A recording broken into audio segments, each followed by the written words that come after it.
Hey, welcome back from our calculus lesson. It's Mr. Thompson. We're doing section 4-7 this time, talking about the derivatives of a parametric function, or technically a set of parametric functions. So first of all, parametric functions just separate the object's position into x and y coordinates, usually referring to horizontal and vertical.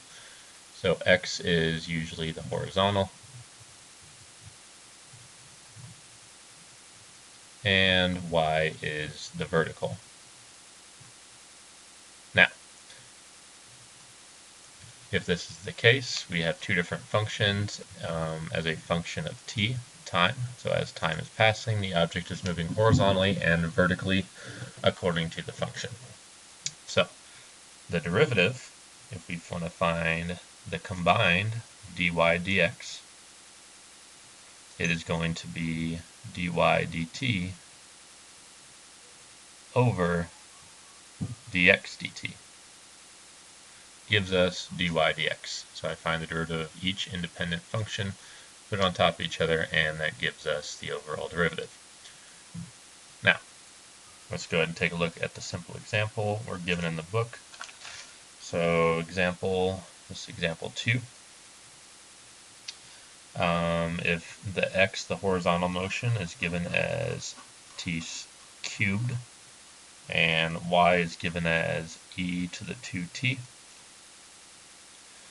I find x prime, which is 3t squared, and y prime, which winds up being 2e 2t. All I do is make a fraction out of them, y prime on top, so dy over dx equals 2e 2t over 3t squared.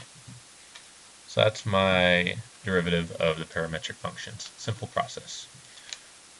Now, the derivative, since parametric implies movement and position, derivative gets us the trajectory of the object, or more specifically, the slope at a certain time. Trajectory of the object, which is slope at a given time. It does not give us the velocity, like we had the discrepancy in class over. It gives us trajectory, which then in turn could be applied into velocity. However, trajectory just implies the way it's pointing, the exact movement it's going at that time, not the velocity. Second derivative, just so we can throw it in here. Once again, if I have x of t is my horizontal movement, y sub t is my vertical movement, then second derivative,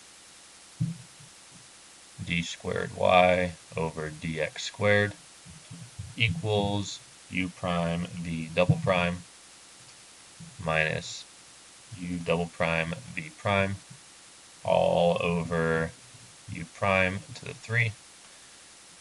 Basically, it's a quotient rule of the first derivative. But it's helpful to know that, be able to have the function you can jump straight to. And technically, if our parametric functions are talking about position, if our derivative is talking about the trajectory and or the slope, then second derivative should be talking about something along the lines of how it is turning, rotation, because it is the change in trajectory, which gives us the change in position. So overall, finding derivative of parametric functions is not a difficult thing. Derivative of each individually made into a fraction.